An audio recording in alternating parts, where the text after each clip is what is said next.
करने वाले हैं एडवर्ब्स। अब एडवर्ब्स को मैं डायरेक्टली ना समझा के प्रैक्टिकल सेंटेंसेस में सिखाऊंगी। अब आपको बताया गया है कि एडवर्ब होता क्या है। एडवर्ब जो वर्ब को डिफाइन करता है आपके एक्शन को, कि आपने वो एक्शन कैसा करा। तो अब मैंने यहाँ एक सेंटेंस लिखा है जिसमें मैंने कोई भी एडवर्ब यूज़ नहीं किया, यानी मैंने सिंपल अपने वर्ब्स यूज़ किए हैं, क्रिया यूज़ की है। अगर मैं अपनी क्रिया से सवाल पूछूं कैसे, तो उसका जवाब नहीं मिलेगा आपको। जैसे मैंने कहा शी आंसर्ड द क्वेश्चन, उसने क्वेश्चन आंसर किया, उसने क्वेश्चन का जवाब दिया। कैसे दिया, क्या आपको पता लग रहा है? नहीं, आपको सिर्फ एक्शन पता लग रहा है, answered. She wrote the notes, उसने नोट्स लिखे। कैसे लिखे, नहीं पता लग रहा। She listen to the teacher, teacher को सुनी।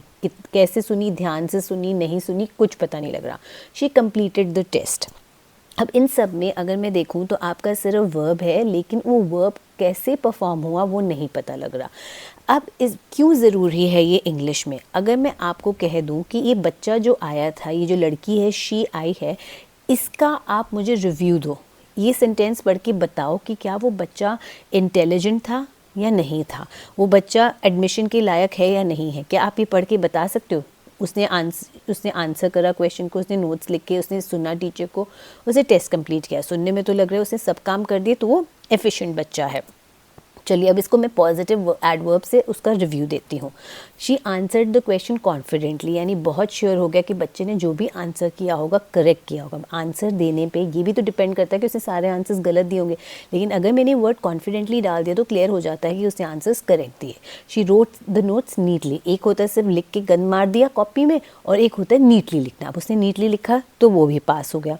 She listen to the teacher attentively, ध्यान से सुना या नहीं, अटेंटिवली बता रहा है कि जी बिल्कुल सुना। कैसे सुना, अटेंटिवली सुना। अब टेस्ट कंप्लीट किया, कैसे किया, पास हुई या फेल हुई? अब सक्सेसफुली लिखा तो डेफिनेटली पास हुई।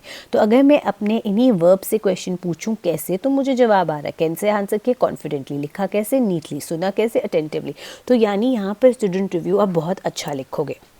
इसी की जगह अगर मैं इस पर नेगेटिव वर्ड्स एडवर्ब्स डाल दूं, जैसे she answered the question hesitantly, हिचकिचा के उसने आंसर किया, वो श्योर नहीं थी। उसने जो नोट्स भी लिखे इतनी गड़बड़ी वाले लिखे, केयरलेसली लिखे, बिना ध्यान दिए कि कौन सी टॉपिक कहाँ लिखनी है, कैसे लिखना है, उसको कहते हैं केयरलेसली, लापरवाही से लिखना। She listen to the teacher, सुन तो रही थी लेकिन एब्सेंट माइंडेडली, मतलब कान तो इधर थे, दिमाग कहीं और था। एब्सेंट माइंडेड मतलब दिमाग वहाँ पर नहीं था सुनने में। She completed the test unsuccessfully. तो अगर मैं पॉजिटिव और नेगेटिव को कंपेयर करूँ तो अब रिव्यू बिल्कुल बदल गया। फर्स्ट लाइन में आपने गेस वर्क कर दिया कि स्टूडेंट सही है, पॉजिटिव में आप श्योर थे कि वो परफेक्ट स्टूडेंट है, लेकिन नेगेटिव में पढ़ते ही, ये एडवर्ब्स लगाते ही पिक्चर एकदम चेंज हो जाती है कि स्टूडेंट रिव्यू अच्छा नहीं है। So that is how an adverb makes a difference.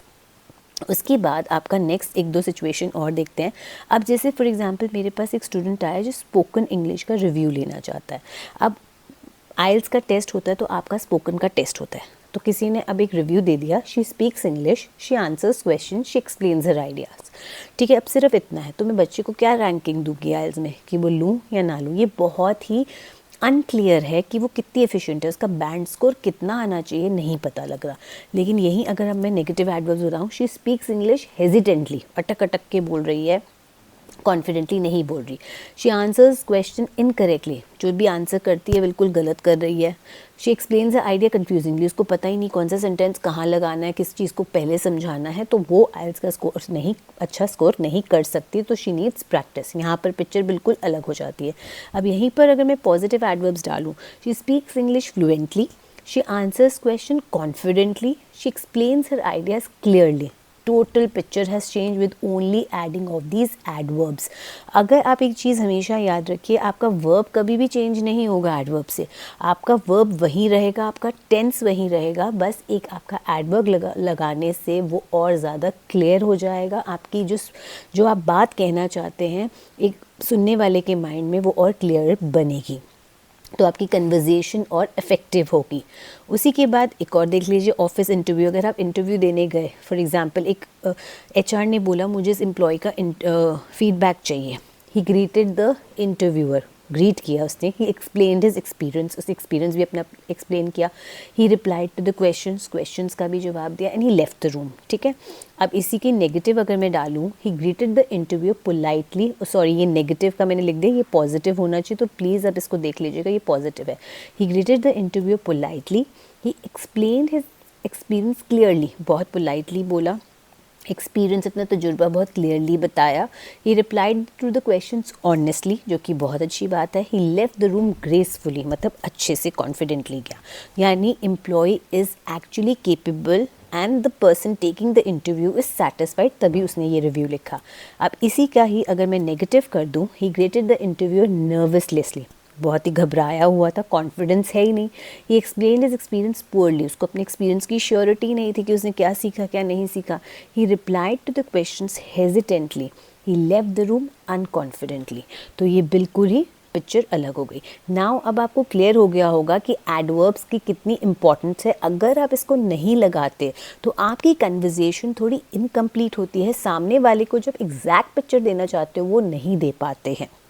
ठीक है, तो आई होप इससे आपको थोड़ा क्लियर हुआ हो। अगर कोई और ग्रामर टॉपिक आप पढ़ना चाहते हैं तो प्लीज़ कमेंट बॉक्स में लिखिए, और अगर वीडियो पसंद आई हो तो लाइक, सब्सक्राइब एंड शेयर ज़रूर करिए। Thank you.